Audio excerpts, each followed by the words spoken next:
If I had that kind of bell right now, I should make you wear it, right? I'm scared.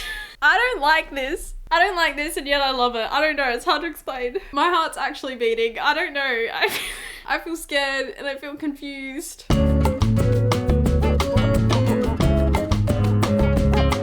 Hello, my pookies. Welcome back to another Love and Deep Space. We are doing Caleb's final chapter today, and then we're gonna go back and do Xavier's chapter that we skipped to get to Caleb, and then we're gonna do some myths. So if you do have a specific myth in mind that you want me to do leave a comment. I am thinking of doing Abyss Walker last so that I have something to look forward to though, so probably don't recommend that one, but yeah, let me know. Okay, let's get into it. See my psychopath, my... Why are you staring off into space? Mission's over. But hide the blood on your sleeve before heading inside. Since you're a grown-up now, I won't cover for you this time. Memories. Oh, I actually didn't expect it to do that. Damn, that's crazy. That was a nightmare. I open my eyes, only to be greeted by a warm sunlight on my face. It casts a dazzling, hazy halo. As my vision slowly clears, all I see is the snow-white ceiling above. It was all just a dream? I don't think so. I think that definitely happened. I think Caleb went boom boom. Except he didn't, and he lied about it. Let's see his excuse, shall we? I sigh, rubbing my pounding temples. I feel drained, my body heavy. Last night, I was supposed to act like I was sleeping, but somehow I got dizzy and actually slept. Funny that, isn't it? Random thoughts raced through my mind and I grabbed my phone. The screen shows I had missed many calls. All of them are from Zane. The hospital can't reach his guardians, which could be a problem. I'll have everything arranged by tomorrow night at the latest.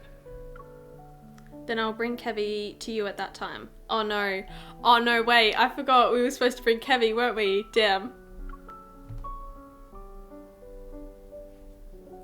Oh no, Kevy! Oh, poor Kevy. I dial his number, but the call never connects. I put on my slippers and rush to the door while texting Zane. As I open the door, a barrage of loud news alerts bursts forth as morning sunlight casts a gentle glow on the floor. I change and run into the living room, only to smack right into a solid chest. You're awake.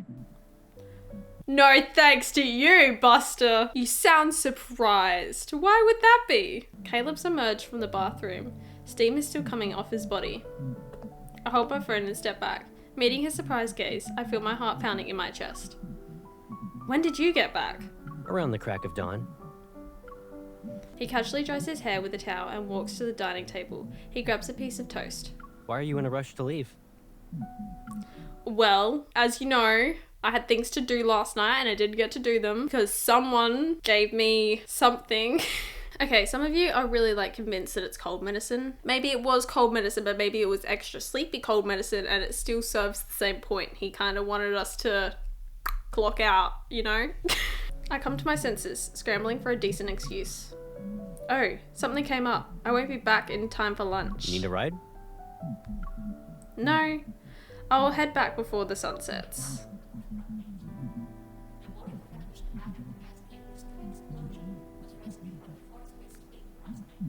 Okay. This is good.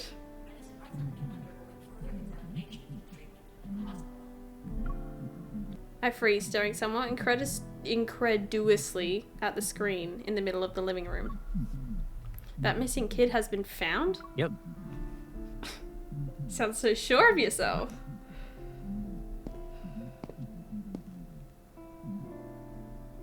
He takes a bite of his toast as he approaches me. He places one hand on the back of the couch, his eyes looking over the news. During last night's operation, they found him in a small garden, not far from the blockade.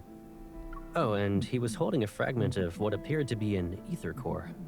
He's okay, and the fleet's currently holding onto that shard. If you're really worried, I'll keep a closer eye on his medical updates for you. I see. Technically speaking, I should have felt relieved that Caleb found him. But there's this weird tension in the air still, weighing down on my heart like a dark cloud. Once Kevy's condition stabilizes, they should allow visitors, right? I want to see him. Sure thing, Pipsqueak. But why the long face? And you know what? I don't hate the name Pipsqueak anymore because someone explained it to me on TikTok. It's kind of cute. Yeah, it is. I mean, like, I still kind of hate it a little bit, but like, you know, I'm getting over it slowly. Exposure therapy, mere exposure therapy, it's like getting me used to it, you know? Caleb used to be against me getting involved in anything related to the explosion, yet suddenly he's cool with it. If this whole thing really was just an accident, a series of coincidences, then I should feel okay about it. I'm worried about him. The question I still want to ask remains in my mouth. I take a deep breath and calm myself, and I notice the faint scent of something metallic. Almost drowned out by the fragrance of his shower gel, it reminds me of blood. I grab his hand. Did you get into a fight during last night's cleanup? Are you hurt anywhere? I'm a-okay. Ah! He needs to not be a cool guy. I can't take this. I thoroughly check his hands to ensure there are no injuries. Really, I'm fine. But All of a sudden, a cold hand touches my forehead. looks like your fever's gone. I had a fever? Yeah.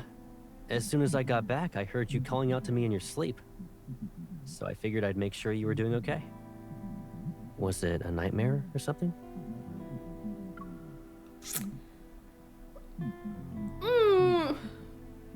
It's nothing. Maybe it's because I've been pushing myself too hard lately, or maybe it was the nightmare from this morning. Either way, I feel anxious. I glance at Caleb, who's grabbing a jacket. He nudges my shoulder to direct me elsewhere. Why don't you wash up first? I didn't get a chance to take you somewhere yesterday. Do you want to go out today? You're paying, bro. I hesitate. Before I can nod, his phone vibrates. It's me. What happened? What's going on? The voice on the other end of the call wipes the smile off Caleb's face. His brows furrow. All right. What's wrong? Mia passed away. No! This is sus. Who did it? Oh my god, no, that's so sad. After Kevy just got back. In that moment, silence extends and wraps around my ears. Sunlight hits the ground, but its chill creeps up like vines and steals my breath.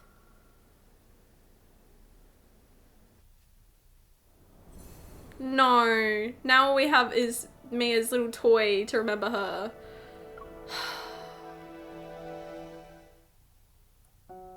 Oh my god, they're even giving us a funeral. According to the documents I read, Mia went into septic shock because of her burns. They couldn't save her. Zane examined Mia's emergency treatment records, which perfectly matched the fleet's public statement. The medical records are too thorough. It's almost as if they're hiding something. Besides, no one actually witnessed Mia's death. After the academic conference ended, Zane retrieved a classified file and departed with the medical team.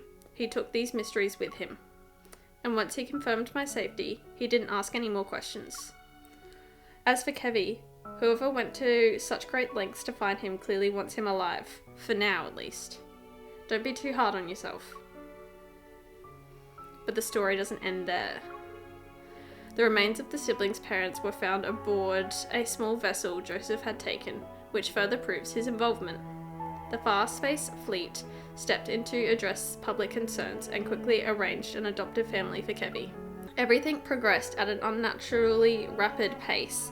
Their flawless response is too perfect. It was like watching a chess game where every move had been planned in advance. Explosion incident a result of the fleet's negligence. Has the fleet taken any steps to reflect on its actions? With full-scale lockdown fast approaching, are there any new protocols in place?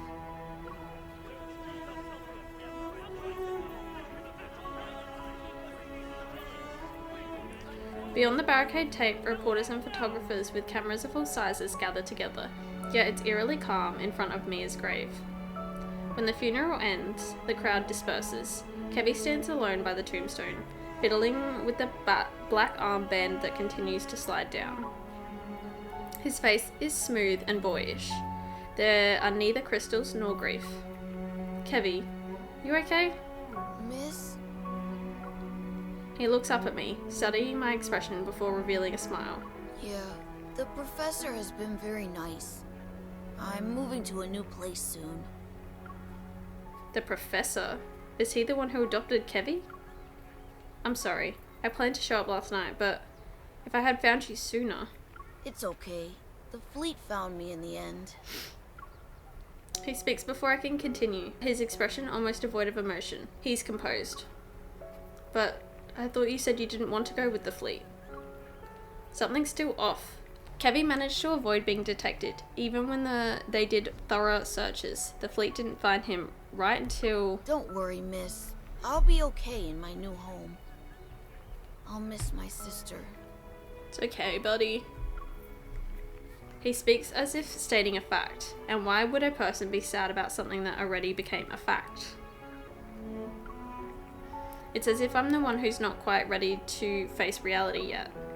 I push down the sadness bubbling inside me and give him Lucia, who has been cleaned. Here's the plushie Mia left behind. It should stay with its owner. Kevy frowns. He glances at the photo on the tombstone, surrounded by flowers and toys, as if trying to figure out who the person is. They wiped his memories. They wiped his memories. I was thinking that. I was thinking he should be crying a little bit more. But because it's from you, I'll take it. The confusion in his eyes only lasts a moment. When he looks up again, he has that serene smile on his face. Caitlin.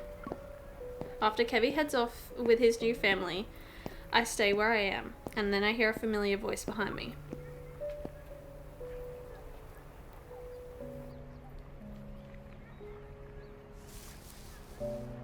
Caleb tips his hat and sets down a fresh bouquet by Mia's grave. I'm sorry. Some fleet business got in the way. It's okay. As your adjutant, it's normal for me to represent you when needed.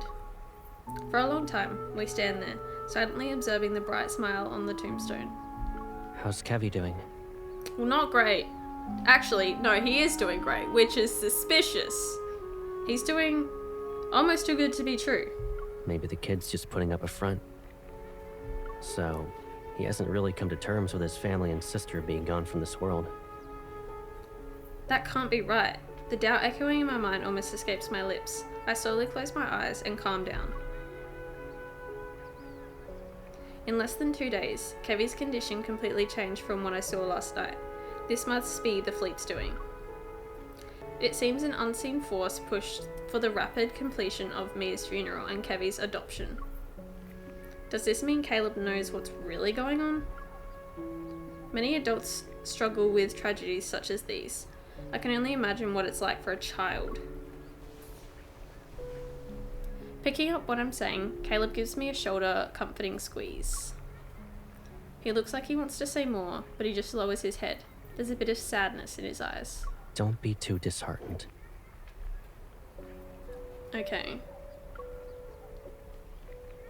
Ever since the explosion, everything has been wrapped up too well. The wind pushes one of the toys near the tombstone. It rolls and stops at my feet. Caleb bends down to pick it up. He dusts it off, and his insignia gleams silver under the dim light. I play with the hem of my shirt and hold back questions itching to escape my mouth. I've known Caleb for a long time. I shouldn't doubt him without any evidence. Let's go. We can relax somewhere else. Colonel? The communication device on Caleb's wrist vibrates. He grimaces. What is it? There's a large group of reporters outside. They're making a scene. I'll see what's going on. Yes, Colonel. Yes, Colonel! Who addresses their colonel that happily? It should be more of a terrified, like, Yes, Colonel. I just told you something bad. Sure, Colonel. Go ahead. I want to spend some more time with Mia. Okay. I'll be right back. Caleb. Just as he's about to leave, I stop him. I want to ask you something. I look into that familiar gaze. Letting go of the hem I've been clutching, I smile at him. No matter what happens, I can always trust you, right? Of course. He sounded so sincere. And I'd fold. And I'd trust him. And I'm weak like that, okay? Shut up. I don't want to hear it. He moves his arm, seemingly about to ruffle my hair, yet he stops, and instead pats my shoulder. He doesn't want the dirt on his hand to get in my hair. Wait for me.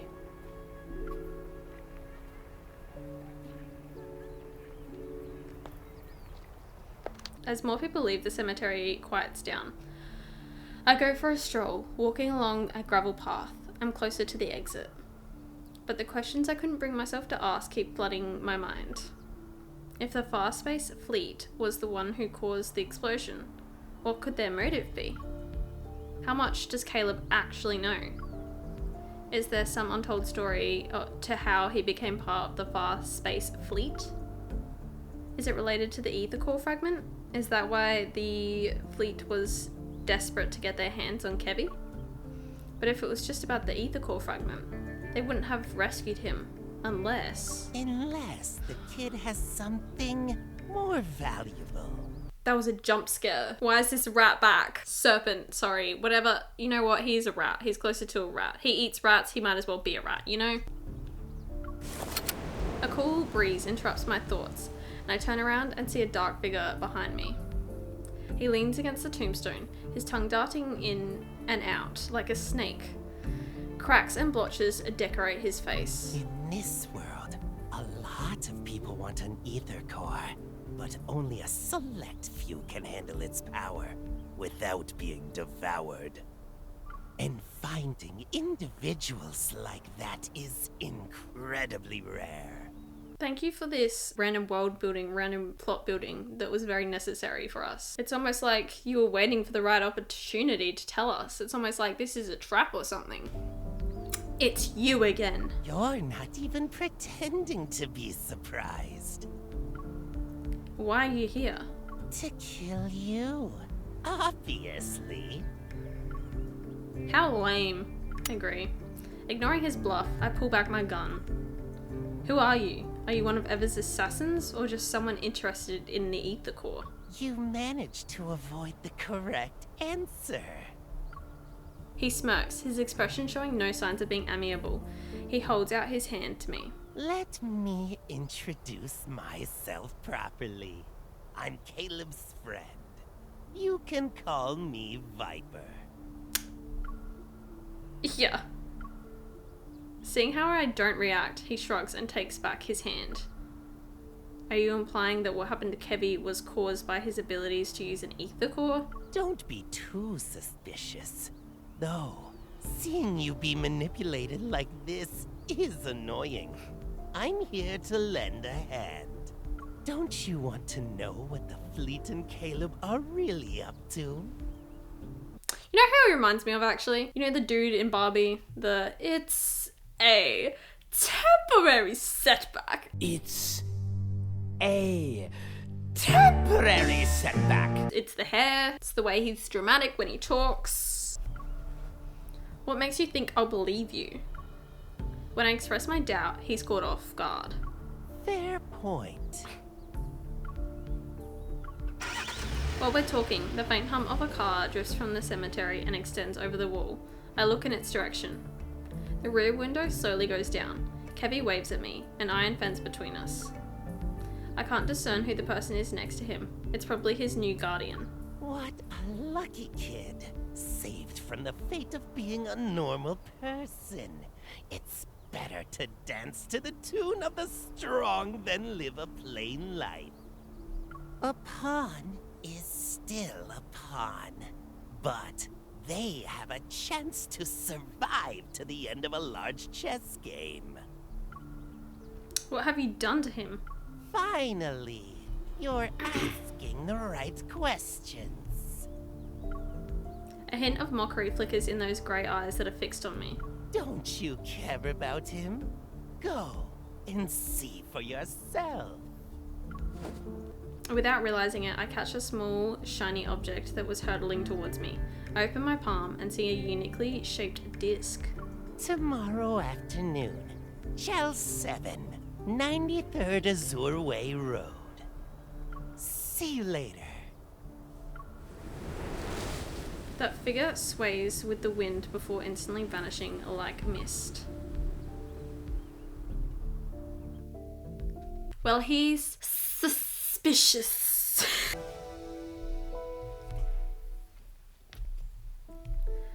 Chelson 7, 93rd Azure Road.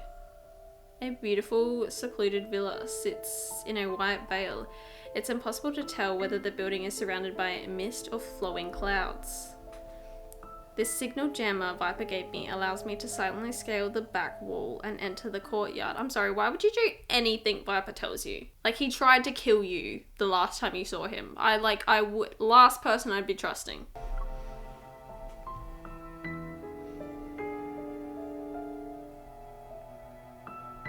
The tree shadows cast a diagonal line across the grass and meticulously trimmed shrubs. The raw iron fence enclosing the entire space resembles a carefully crafted prison. What exactly does Viper want me to see? Walking around a tree's shadow, I notice a familiar figure standing in the center of the garden. Miss, you're visiting me. He smiles, seemingly how do you say that? Unperturbed by my sudden appearance. It's nice to see you again, Kevy.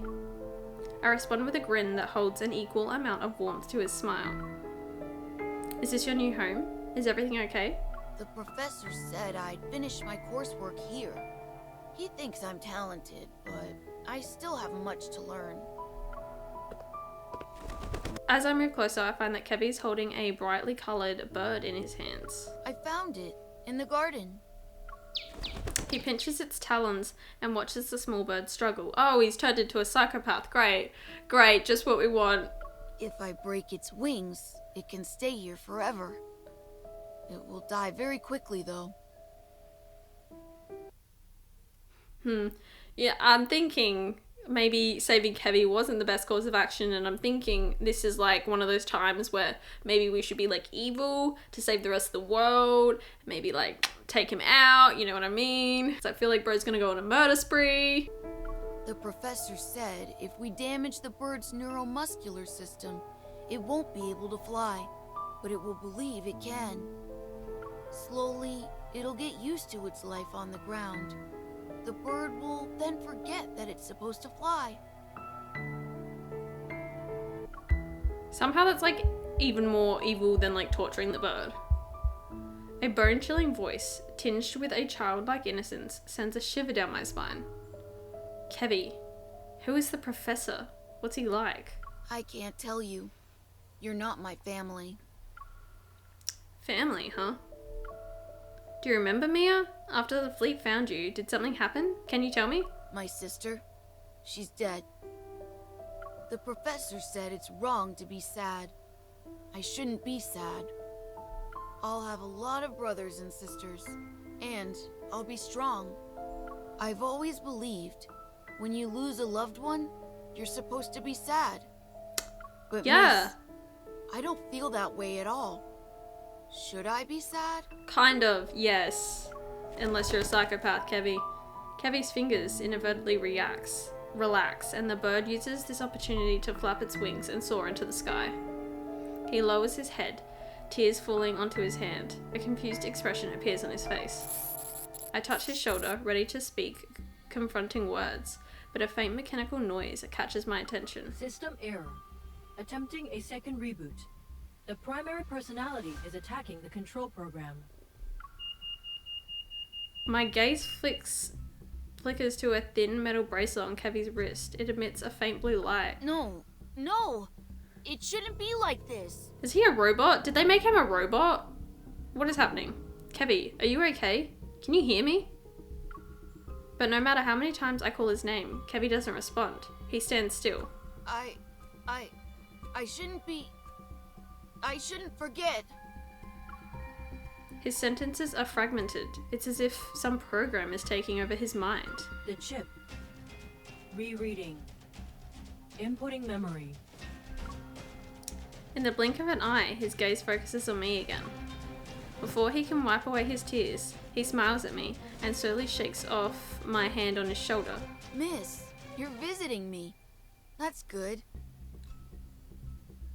So why don't we just take the wristband off? It's time for you to go. The professor will be here soon. My chest tightens all of a sudden. Is this what Viper wanted me to witness? Did he want me to see Kevy being manipulated to the point where his memories are being rewritten? Could the fleet be behind this? Or maybe... ever? Someone's coming! As the sound of footsteps draw closer, I jump over the wall and hide in the bushes. Did something happen, Kevy? It's nothing. The bird just flew away. Okay, there's still some good in Kevy. He covered for us. He's a real one. The composed, slightly exhausted voice speaks again. I see you're struggling to restrain the fragmented consciousness that isn't yours. Those memories, emotions, and feelings don't belong to you. Don't let them consume you. All of a sudden, the air goes still. Then... Was that girl, Mia, also part of your plan? Caleb? What are you doing? My heart races all of a sudden. From just beyond the wall, I hear Caleb's voice. She didn't show any signs of transformation. So why? You're overthinking it. Letting your emotions run wild and blaming yourself for every little mistake, it will only hold you back. Caleb is here? It feels like I've been splashed with cold water. A chill runs down my spine as I try hard to stay calm. How is everything going on your end? We'll soon be done with cleanup. As for the salvaging process, we'll pick up the pace. The plan will be starting again. You must ensure she doesn't interfere with it. Otherwise, I won't be able to keep this a secret for much longer. She won't. Caleb, I want to trust you, but I'm feeling very suspicious, as Viper would say. Stepping outside the gate to the garden, Caleb senses something. He stops in his tracks and turns around. All of the windows lining the corridor reflect a reddish sunset as they converge at a single point. What's the matter? It's nothing. The fleeting figure appears to be a trick of the light. He averts his gaze, observing the layers of fog which cover the outer wall. If that day truly comes, and she discovers everything, I'll keep her hidden. She'll be in a place where no one can find her. The thing that annoys me about this series is why doesn't everyone just tell me the truth? Just lay it out. Just everyone just give me the truth, because so many problems could have been prevented if people had just been like, hey, look, so you have a rock in your heart. It's a pretty hardcore rock that can do magic tricks. But no, everyone just wants to make it harder, make it angsty. Despite my extended leave status, my urgent message doesn't raise any eyebrows among my colleagues in special operations. After requesting support regarding Kevy's condition, I also informed Captain Jenna of my deduction that the Spatium core fragment had likely fallen into the Far Space Fleet's hands. In response, she repeatedly emphasizes Skyhaven's complex situation and would rather miss an opportunity than allow me to attempt a risky requisition mission. I promised multiple times not to act rashly. Soon enough, Andrew's search yielded preliminary results. Unsurprisingly, looking up Far Space Fleet and mind control chips gave no results. Of course, I understand.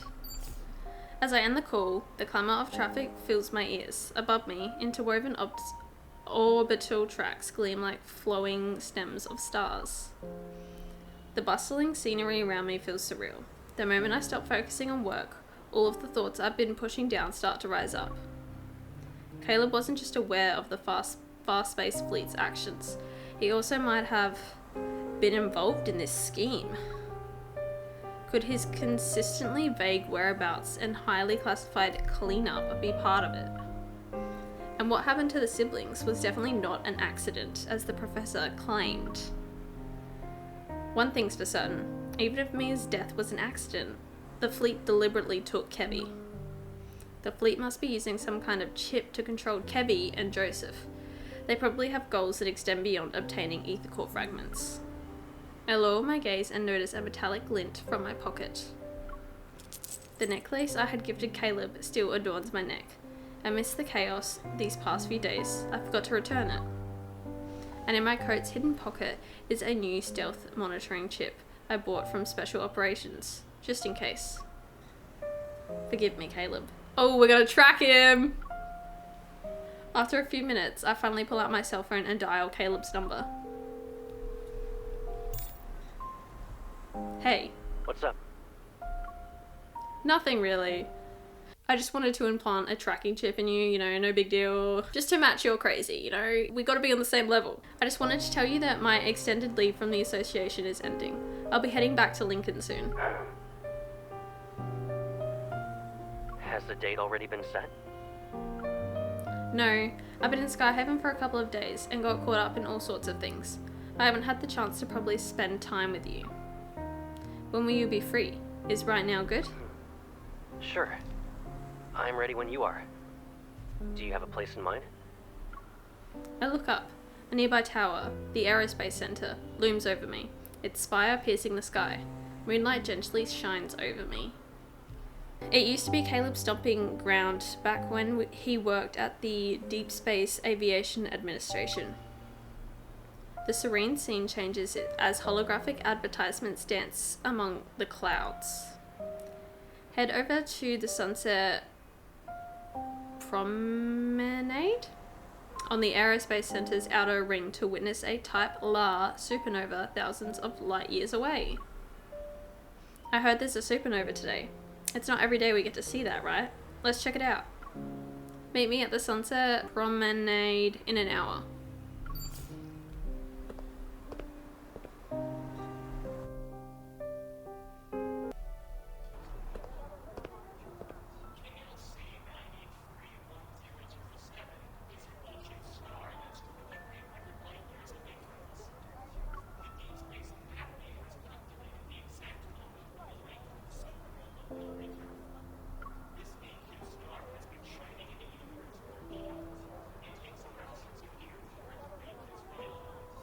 Stepping off the shuttle's platform, I see the scenery of the main island unfold before me. As night descends, the ring-shaped net encircling the tower glows like a planetary ring. Amidst the flowing lights of neon signs and holograms, people eagerly discuss the upcoming supernova they'll witness. What will happen to the big star, Mom? It'll go boom, baby. Maybe they'll... I'm not sure. I'm sorry, honey. A memory that lay dormant for so long awakens and envelops my thoughts. Oh? Caleb, you have another project? My science teacher wants us to build models. Everyone's either doing the solar system or a black hole. It's boring. Do you remember the supergiant Gran showed us? The one that's 2,300 light years away? Its supernova will be the one our generation has the best chance of witnessing firsthand. I want to see it. He's such a nerd. Oh, I remember. Didn't she also use it as an example? She said that no matter what difficulties we face in the future, you should protect me. It's like how a ring system protects its planet. Gran never said that, though. Are you just remembering what you want to hear again? But she did say it. Actually, Gran said that powerful stars are destroyed by forces from within. Meanwhile, fragile humans need to endure outside forces. We don't need to face the future alone, though. It's like how planets and their ring systems are born together. They'll also fade away together. Well, that's depressing. I basically said that. Anyway, you have to help me finish this week's extra reading assignments.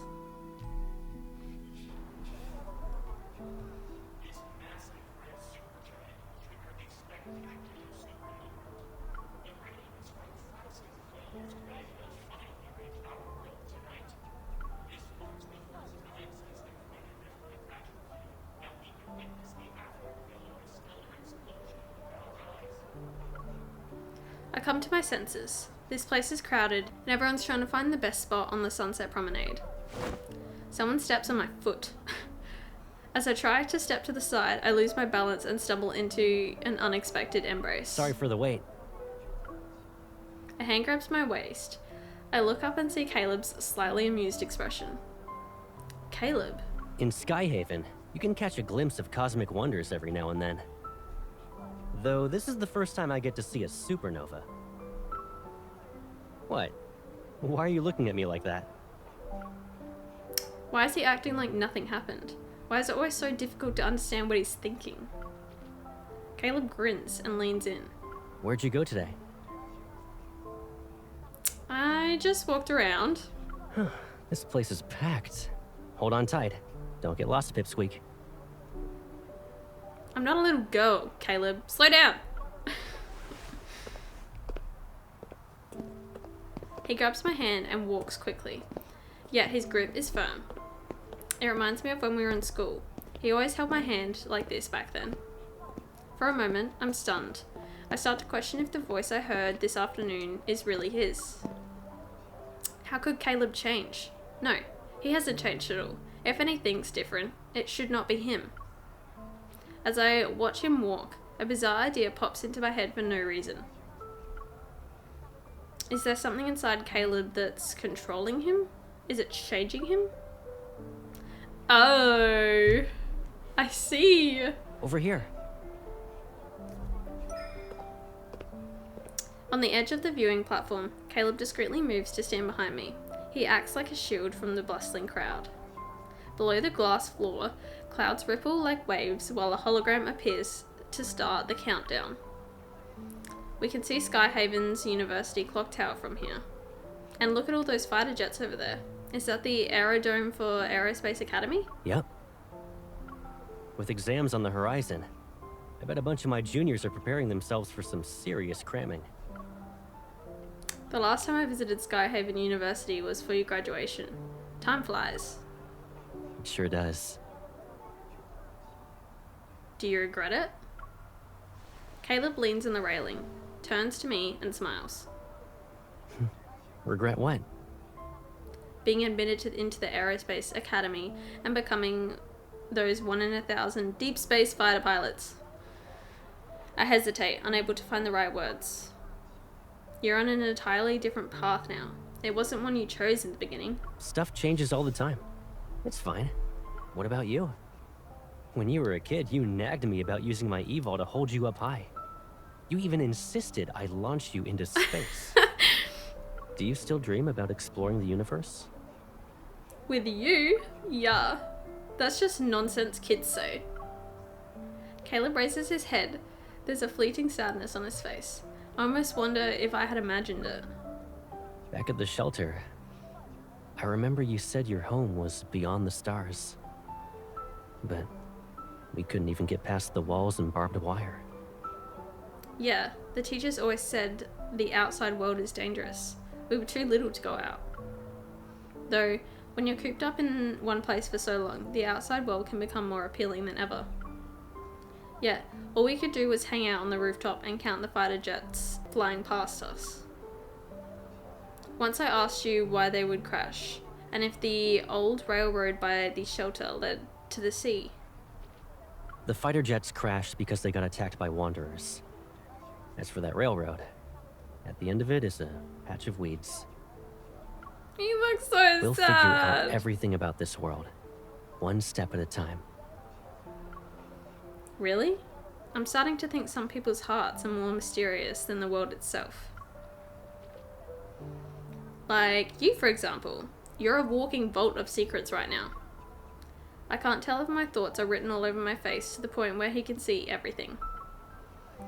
I look into his eyes and hope to receive an acceptable response. Well, Pipsqueak, since you're interested in secrets, there is one thing. Which is... He's got to sidestep it, I know it. He's got to sidestep or gaslight. Oh my god, wait, it's a cutscene. No, it's not. Oh, I got excited for nothing. I just want to see Caleb in action. Is that too much to ask for? The noisy crowd suddenly falls silent, and dazzling lights fade into the night. The hologram's light continues to glow like water, only the countdown remains. He grins at me, his voice as serene as a passing flock of birds. It's starting. The people around us look towards the sky, but his gaze remains fixed on me. Know what that's giving? She thought the view was pretty, but I thought she was prettier. I almost lose myself in his eyes. After a moment, I find my voice and flash a smile. Oh, right. Close your eyes. I have a surprise for you.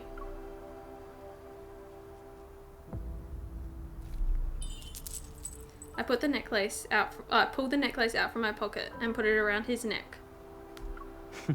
Who gives the same gift twice? Okay, but who lost a precious gift from others? If it disappears again, there won't be a next time. All right. I promise I won't lose it again.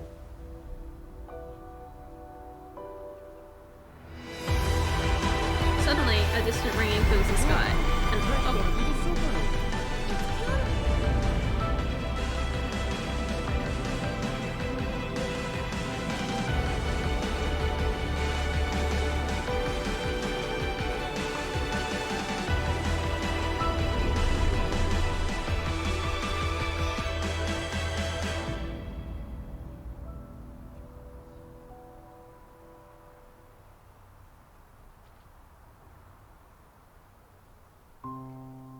the electromagnetic radiation from the supernova will persist for some time.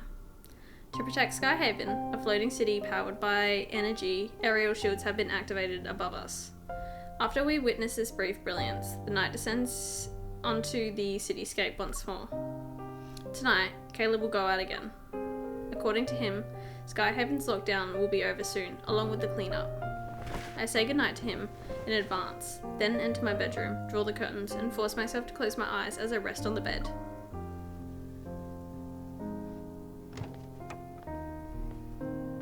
In the dark hours of the night, I eventually hear the door being pushed open. The faint sound of footsteps draws closer. Realizing it's Caleb, I keep my breathing steady. As I pretend to be asleep, a gentle touch lands on my forehead.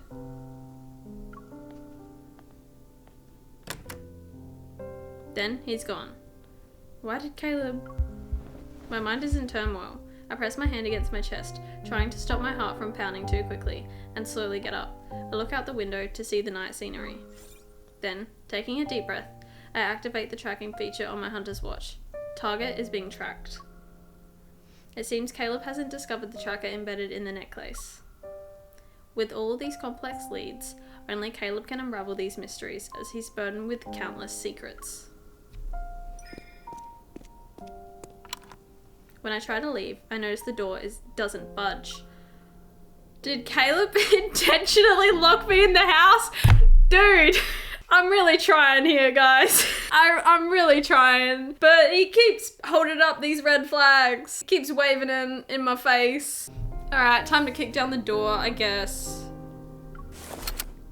I raise my gun and aim at the lock. Without a second thought, I pull the trigger. Or shoot it, you know.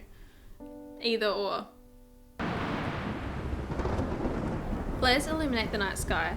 They're bright enough to make it seem like daytime. Meanwhile, distorted streetlights sway in the wind. 2 to 3 story steel structures cast illuminating shadows on the cracked pavement. A palette of dark, cold hues surrounds them. Amidst this desolated, the only source of vibrant colour is the orange barricade tape. How can there be a place like this in Skyhaven? Thick, wild grass covers the ground, a testament to the years of having been abandoned. Yet these pieces of metal shine, as if they're new. Beyond the bars of steel, the faint outlines of various aircrafts hint at this place's history. The signal from the necklace abruptly vanishes here. There must be a signal jammer in this area. Test Site 5 has been cleared. We will now advance to the east zone. What was that? Quickly now. They won't find us here. Before I can react, I'm pulled into a makeshift shelter made from discarded equipment. It's just the rain. turn around and pull out my gun, only to see a young girl's face illuminated by the light reflected off a puddle. Crystals adorn her skin. She wears a thin dress, but she's unperturbed in such cold rain. In the distance, officers wearing far Space Fleet uniforms move closer. They're armed and on high alert. Isn't it weird how these monsters are getting more aggressive? The contamination levels here are extremely high. They're practically indistinguishable from wanderers now. Stay frosty. Everyone says stay frosty. Did Caleb, like, when he became Colonel, he was like, alright guys, so listen, I'm Colonel now. You have to say stay frosty. It's the thing. You want to lose your job? You have to say stay frosty. This batch of specimens is on the brink of transformation. Salvage value at 0%. Requesting confirmation to do the cleanup.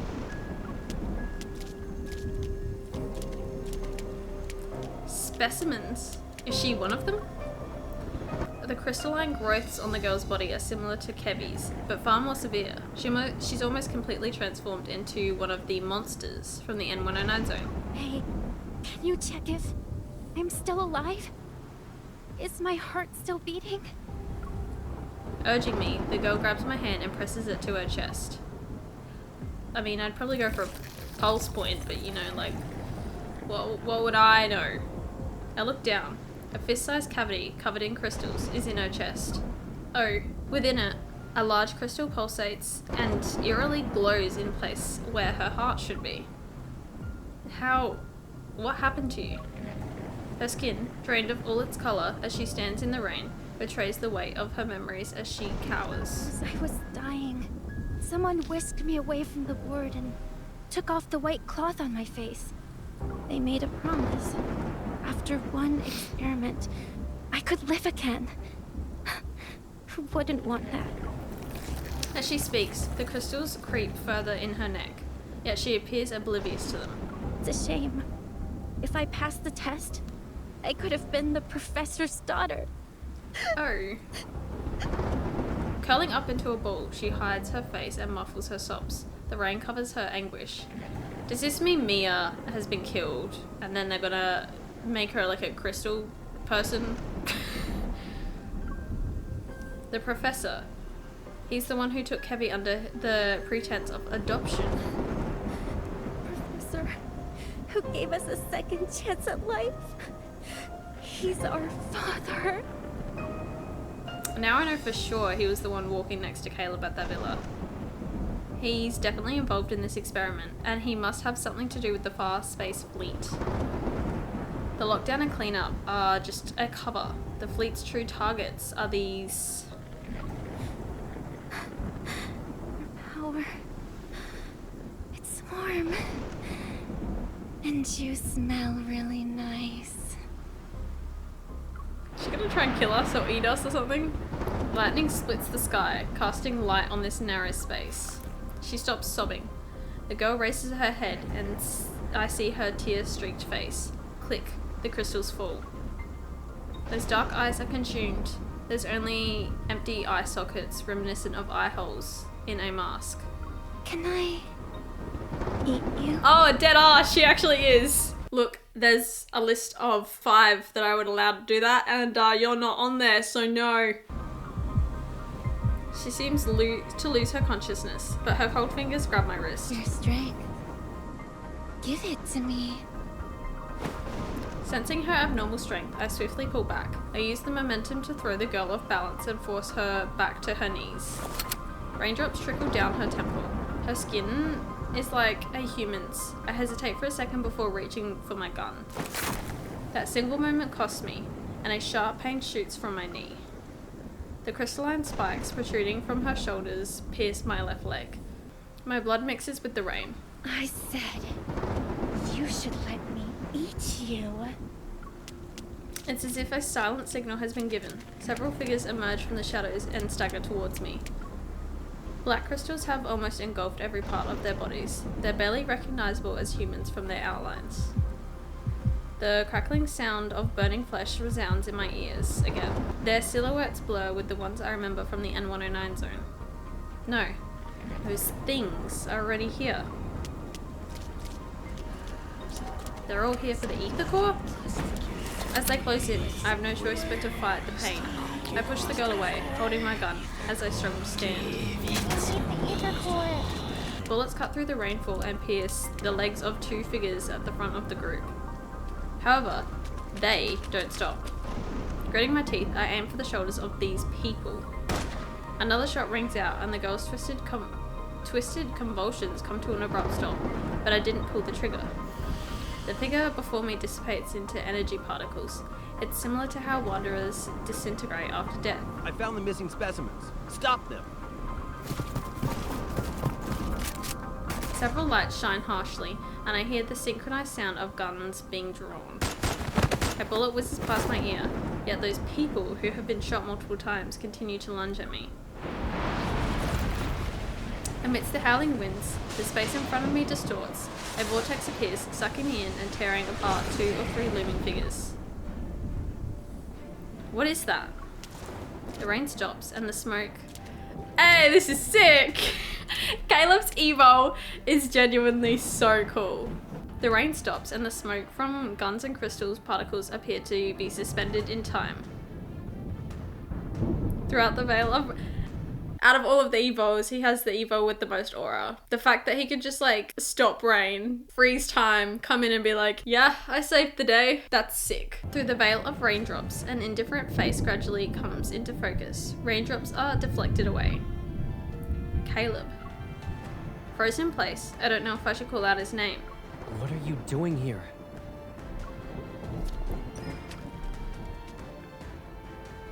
I should be the one asking you that. I bite my lip before speaking in a more serious tone.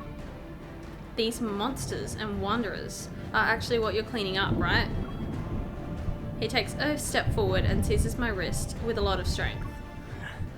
Now do you see? In this world, there will always be people who want your power. In a dance of light and shadow, his expression remains indiscernible, and before I can open my mouth, the cries of wanderers fill the air.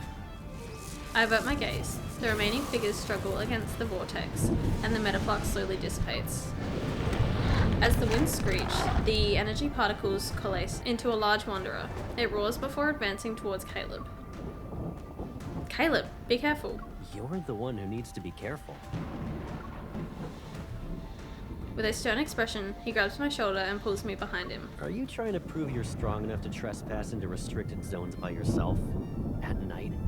You should only do that sort of thing when you're not throwing yourself into danger.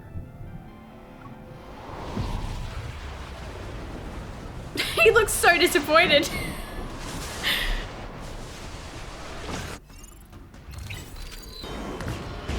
Smart. Now I can relax a little. Now's our chance to strike. Target has entered the containment zone. Pursuing target. Positions locked. Fire. I won't let you get you and...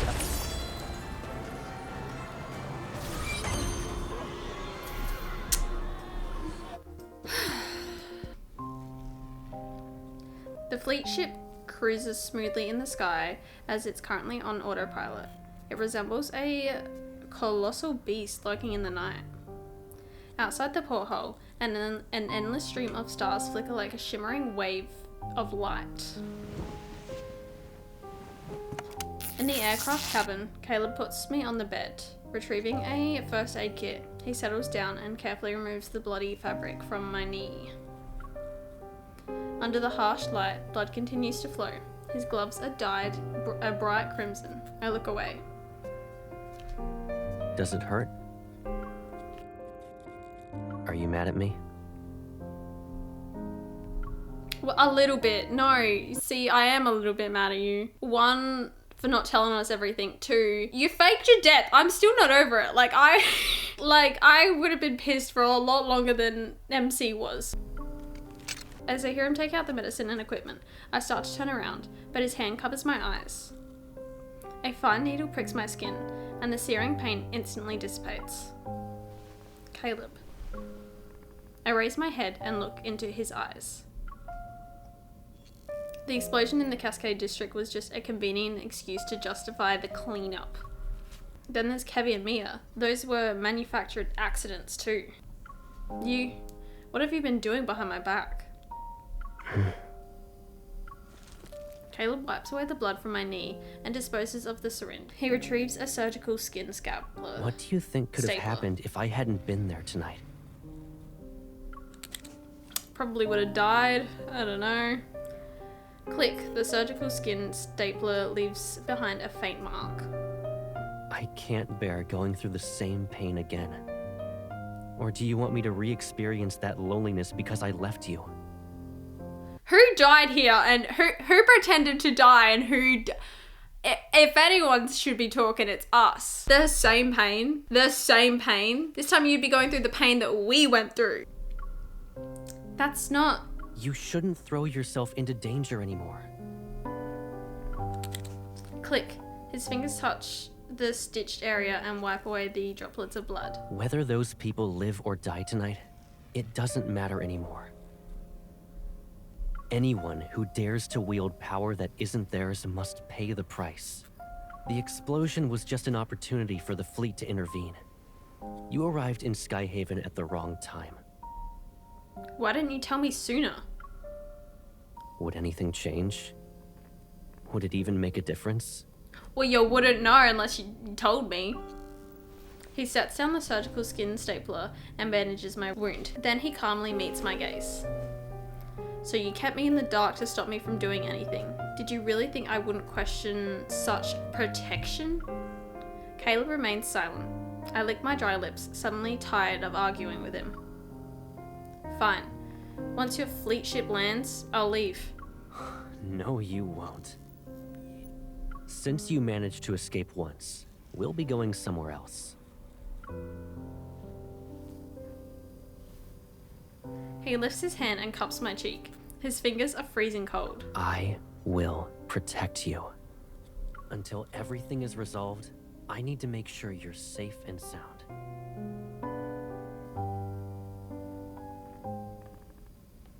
Who did the Colonel bring back?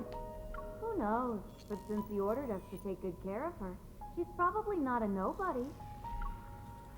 With the mission over, Caleb takes me to the special care unit on the Far Space Fleet ship. I can't even step outside of it. The walls, white as snow, are adorned with all sorts of medical devices, their multicolored indicator lights dancing incessantly.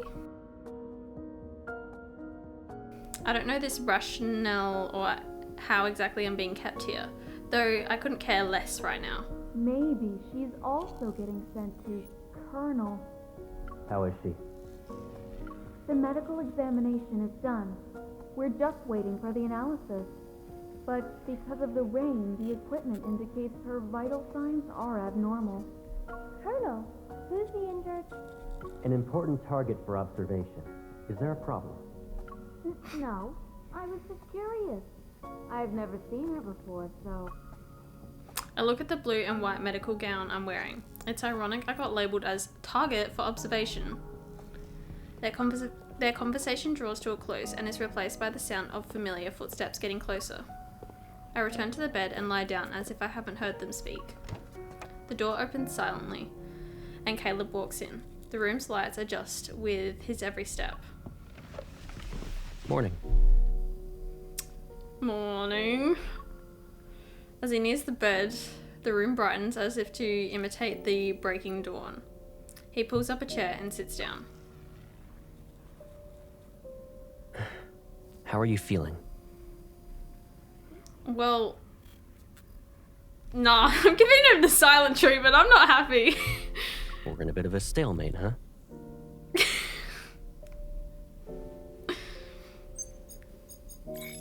Caleb taps the vital signs monitor on the wall, and various data values appear in mid-air.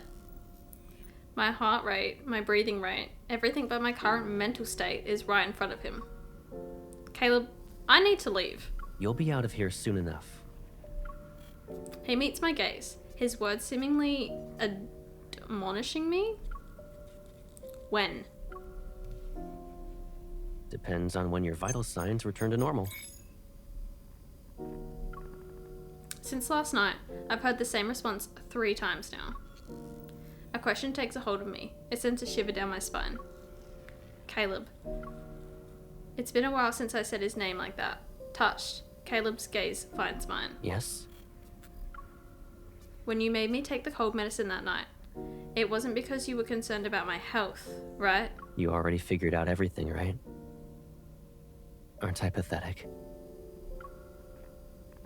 Tolerate or ask.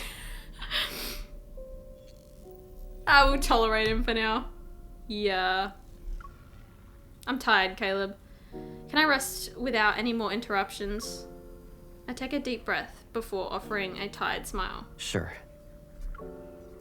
The person before me stays composed. The Caleb I once knew is gone. Get some rest. It'll help you relax. I'll check in on you later tonight.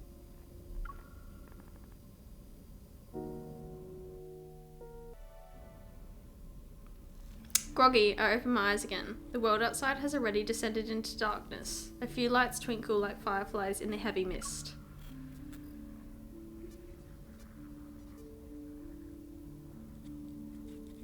I sit up and scan my surroundings, belatedly realizing I'm not at home.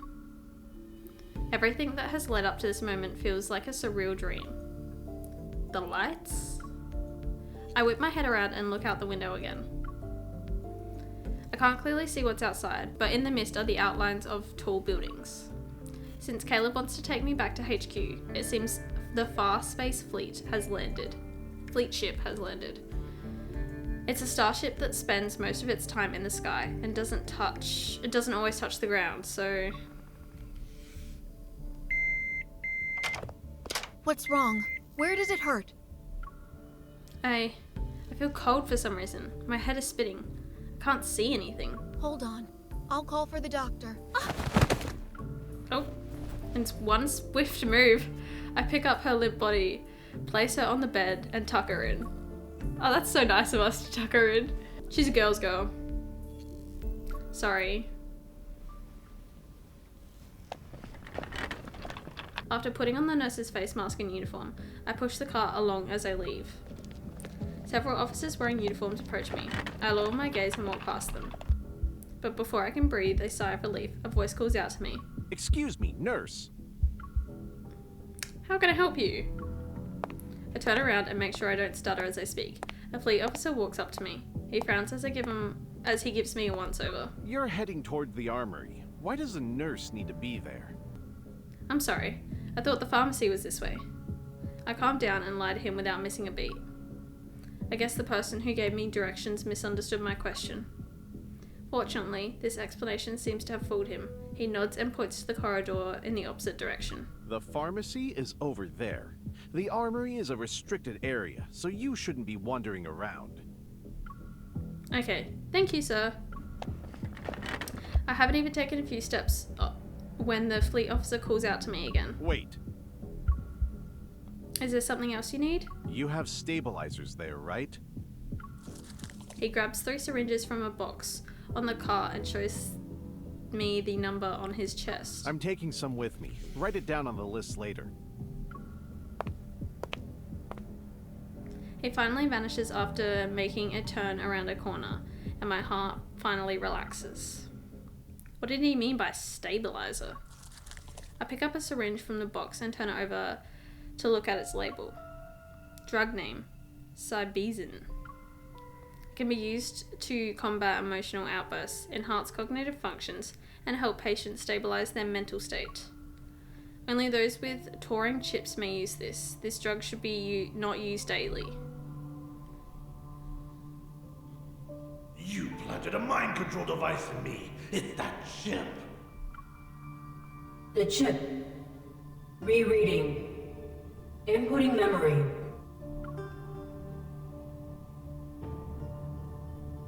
That chip must be the Turing chip. That fleet officer must also have one. An absurd thought pops into my head. If chip implantation is common in the fleet, then Caleb might have gotten it too. Who's controlling all the chips though is what I want to know. Who's the mastermind? In that case, maybe everything he's done so far wasn't of his volition. Oh, the person controlling the chips is probably the professor, right? Unless it's the dude above him? I don't know. Plot twist, it's Grams. She's not actually dead because apparently in this series no one stays dead. Could the change in his behavior also be related to the touring chip? For a moment, I can't tell if I'm onto something or trying to excuse his actions. A few meters away, a large door suddenly opens. I hear a familiar voice speak. Colonel. Run! My heart skips a beat. I retreat and try to hide in a corner of the corridor. Before I can see who's with Caleb, however, he turns. His back blocks my view. I heard you'll lead the fleet on a patrol through the depths of the Deepspace tunnel in 3 days. The Fountain of Atay is about to enter its next phase. A banquet will be held in your honor before you leave. I can't attend the celebratory banquet anyway. I have some personal matters to deal with. The higher-ups gave the order. You shouldn't ignore them. Caleb doesn't speak for a moment before he responds in a lower voice. Speculating on other people's thoughts isn't my forte. And since I've taken your place, I can order you to leave. Now. Caleb reaches out and presses the sensor on the wall. The door rises. The man grunts and as he leaves. Come here. Oh, he knew! Bro said, I am not playing your games. In the empty corridor, Caleb suddenly turns around and looks at where I'm hiding.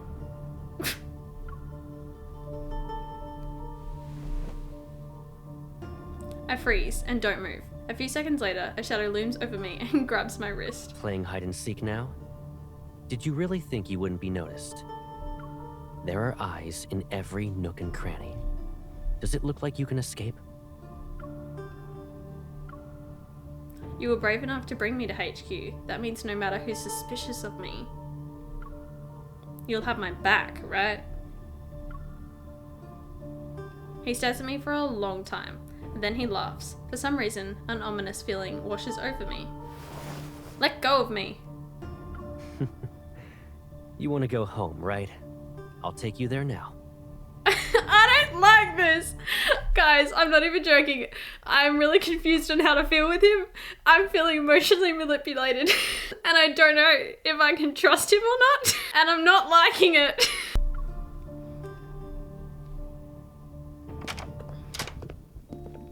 From the Fast-Space Fleet's headquarters to his home, Caleb remains silent. Click, the door is now locked. This is what you meant by safe and sound? Lowering his gaze, he says nothing. Following his gaze, I find the wound on my knee has reopened. Doesn't it hurt? Answer my question first, Caleb. He suddenly picks me up and walks into the living room.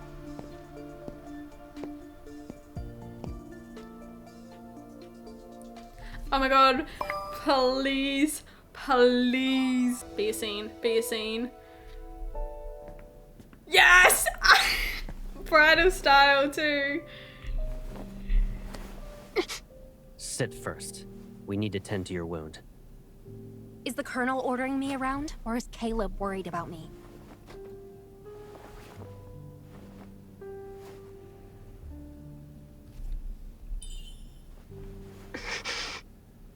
Do you remember that injured cat you brought back home? Back when we were kids? Oh my god, his gaze is We crazy! kept it in the backyard. But that cat always kept trying to run away before it fully recovered.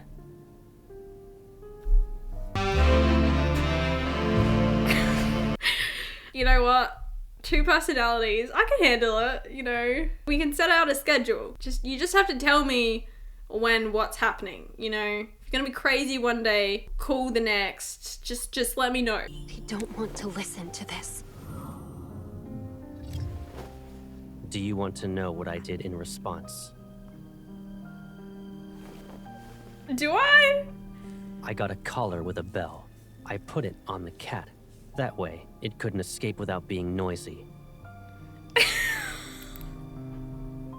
If I had that kind of bell right now, I should make you wear it, right? I'm scared.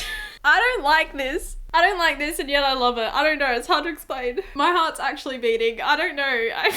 I feel scared and I feel confused. Is this your protection? Fine. I'll let you do what you want. Nah, we're going with the top. Is this how you'll protect me? I just need to be glued to your side? I know, it's unfair. But Analyzing vital signs. because of that monster, your wound is infected. Is there truly a way for you to run around without getting injured? Are you still the Caleb who confronted danger with me?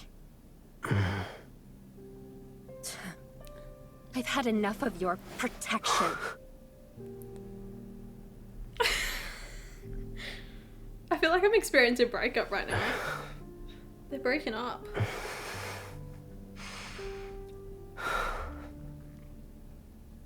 If being with me only brings you pain, then just put up with this for 3 more days. What are you going to do? Tie up loose ends. And then, all of this will be over. I just need 3 days. 3 days Our later. reporters out in the field confirm the lockdown will be lifted after being in effect. The Far Space Fleet assures everyone that the explosion in the Cascade District will not happen. After all this is over, the fleet will return to the Deepspace tunnel. You'll be safe, for now. In other words, you'll just disappear again and not even say anything? I'll be gone. Aren't you happy that you won't have to see me then? I'm about to leave. It'd be nice if we had a meal together. I actually can't handle this. If you... Caleb girlies, power to you to be able to switch like this. I can't switch like this. I need... This is actually driving me insane. He needs to pick a mood and he needs to stick with it for at least 5 minutes. No way we just had an argument and he's like, let's have dinner. Anyway, it's fine. It's fine. Oh, I have to listen to the Colonel even when it comes to eating and drinking now? The little apple pillow. You can be mad, but don't let it affect your health. I'm not mad. Growing up, we knew each other so well. Better than most, even. I could see through your lies when you'd blink. Bite your lip, and I could tell you were upset. In that case, tell me, what am I thinking about right now? I wonder, how did you turn into someone I hardly recognize? Oh, I know. You're thinking some chip got put into my brain, right? And now I'm no longer who I used to be? How'd you know? What if I told you I was always like this? Your life has threats around every corner. The people who are after your power, who want to hurt you, they should all just disappear. You're only safe when you're by my side.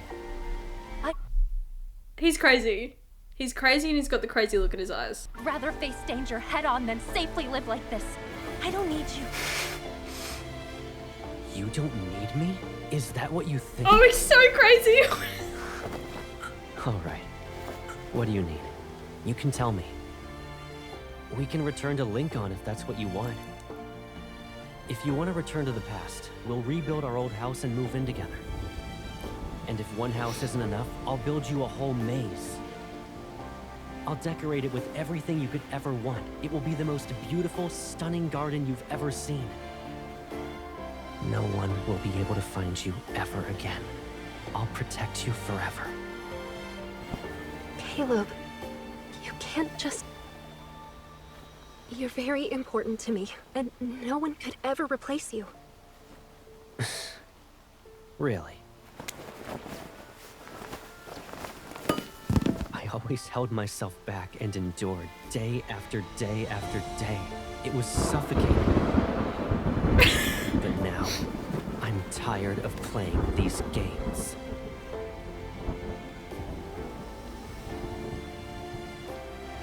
Brother, what is happening? I'm telling a trusted adult. I felt too scared to take in that scene, guys. I'm not gonna lie. I didn't feel scared. I don't know. I felt uneasy. I didn't like that. But you know what? Hey, could be worse. Could lock us up in an ugly house. But he said that he'd build a maze and make it pretty. So, you know, beige flag.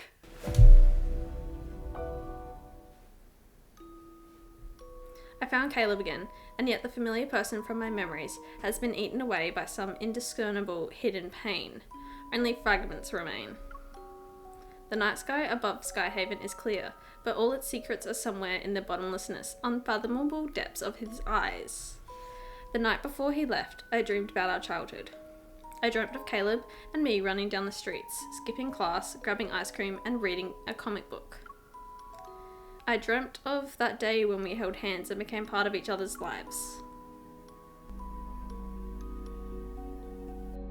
Remember this. From now on, I'll always be by your side. It's okay. I'll always be there for you, and I won't hurt you. Why are you crying here by yourself? Who bullied you? It's okay. I'll avenge you. Hold my hand. You won't have to worry about losing your way when I'm here.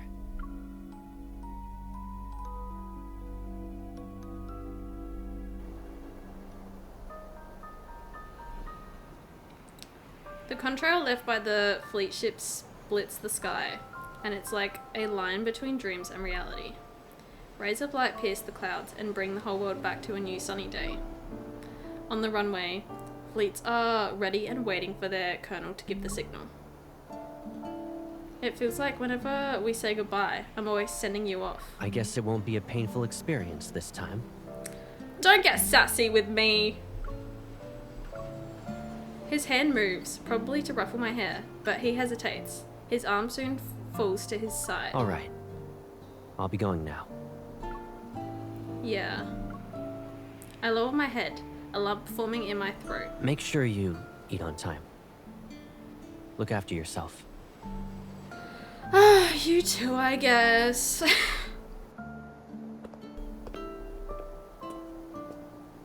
Caleb turns around, his back disappearing as it gets farther and farther away. The fleet ship takes off and disappears into the sky, becoming specks in the distance.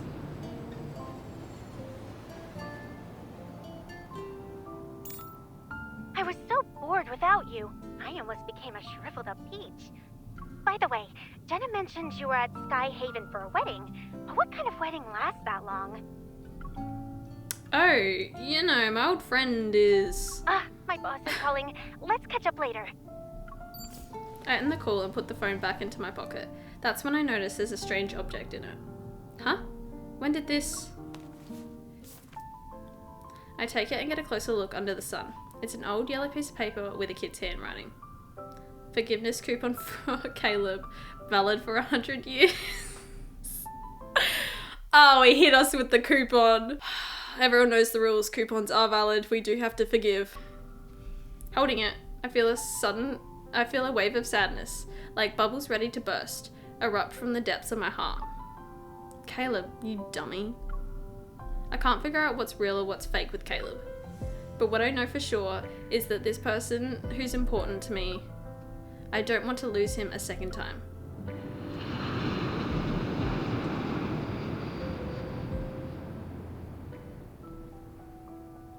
The far space fleet has the spatium core fragment, and with that, the chapter on the explosion incident draws to a close. However, Mia's fate is enshrouded in mystery, and Kevy's future is uncertain with that chip.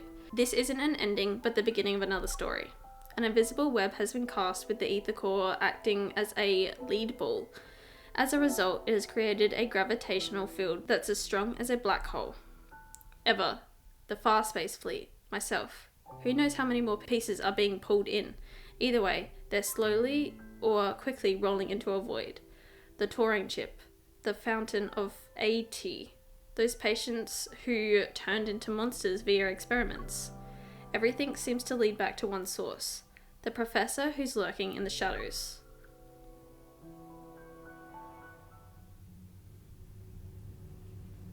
In the heart of Skyhaven's main island, opposite the Aerospace Center, are rows and rows of new buildings that popped up recently. Inside one of them, researchers are scurrying around with the papers and walking into different labs. They're preparing to announce the biggest breakthrough of the century, so there's no room for mistakes. Caleb silently stands in the elevator as it climbs to a non-existent floor that can only be accessed with special clearance. The doors slide open and he walks down a great corridor towards the arched door. A device with a faint green light scans his eyes, then the door opens quietly. Before him, a scene unfolds. It's vastly different from the dull grey and white of his surroundings earlier. A seemingly endless expanse of lush green trees stretches out under a glass dome and shiny silver roof.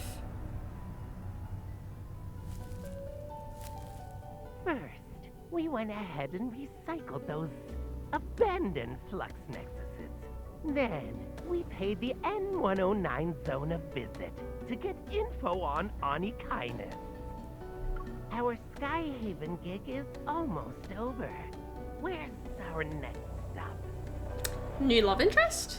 We practically spoiled Ever, and those old people in the fleet were like their personal hitmen. Does he ever stop talking? Mood Kevy. Don't think I won't beat you up because you're a kid. You two, stop arguing. The professor said we're family, and families are all about love and kindness. Don't know who this is. She sounds like a baddie. I hope we're besties. Piper leans against the massive tree. He puts his hands behind his head as he grumbles to himself. The other two are sitting nearby, a little boy and a girl wearing a black dress. Where's Mr. Overprotective? Did he check in on his little hunter girl again? Healthy relationships are ideal, but the twisted ones, that's where the drama... Before he can even finish, his head is made to spin 180 degrees. He finds himself staring into that brooding gaze. What's more frightening is that the person is genuinely smiling at him. Your attempts to mess with me are lacking in creativity. Where's the professor? Inside.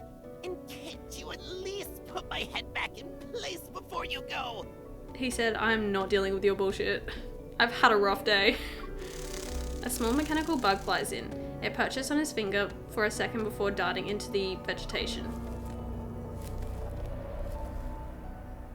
14 years ago, Josephine and her team defected. They kept quiet about that kid being the best test subject. The Gaia Research Center was destroyed during the Chrono Rift catastrophe, and then the N109 zone took over. With Onikainis and those gangs around, retrieving their old experimental data and equipment is not an easy thing. Josephine and her researchers have been using fake names for years and kept this achievement of theirs a secret. But our investigation has paid off. Not to mention, Josephine and her traitors got what they deserved. That means you found the child who disappeared back then. From what we've seen and how she's been acting, her powers haven't activated yet. The man with the salt and pepper hair glances to the side. The youngster has entered the room. Compared to that broken thing, I'm a weapon perfectly primed forever. Caleb calmly looks up and stares at the hologram in the air. It displays a massive hospital ward. In the darkness, there's a figure who's barely visible. I've been waiting for many years. The man on the hospital bed finally peeks out of the gloom. Half his face is on the thinner side. His skin is so pale that it's almost transparent, and his voice carries the weight of pure fatigue. So, don't make me wait anymore. Of course. After the man mentions a few key points, Caleb nods and walks into the lush green scenery. All is quiet. Then Professor Lucius raises his head, his gaze fixed on the hologram materializing in midair. The Fountain of Atay will be put into motion, and Ever will soon reveal its revolutionary vision to the world. We'll track down the missing child, but now isn't the best time. He glances at the figure who has long vanished into the verdant vegetation, his gaze lingering on his right arm. There, hidden beneath the surface, lies the price Caleb paid to be brought back to life. At least oh it will be no! before he becomes completely useless. The human body is far too fragile. But by surrounding warmth and sensation, even the simplest modifications can transform flesh and bone into unyielding machinery. Oh no! I judged him too soon and I knew it. I knew this would happen. Electric currents will course through the neutral network, numbing everything, taking control of everything until they completely replace him. turning him into a weapon perfectly crafted for the task.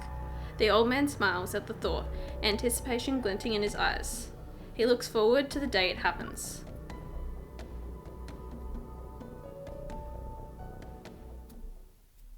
In a forest where shattered stars rest, a crystalline pool appears. As if infused with the wine of life, it's clear yet murky. Young traveler, do not drink from it. Lost lover, do not drink from it. But when flowers wither in their sleep, when winds fall silent, and their vigilant owl closes its eyes, only then can you drink from these waters. Let the dead sing. O fountain of Ati, cleanse my time, nourish my flesh, spare me from the loneliness of eternal rest. Spare me from the loneliness of eternal rest.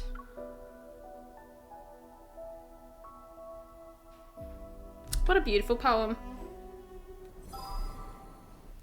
Alright, I judged him too soon. I apologize. Roke came back to life for us and I appreciate his efforts, and it might be making him go a little bit insane, but you know, sometimes you just have to take the crazy with the good. Anyway, thank you for watching. Hope you enjoyed. Like and subscribe. And I will see you next week for Xavier's chapter that we're going back to. Okay, goodbye. I love you. Mwah, mwah, mwah, mwah, mwah, mwah.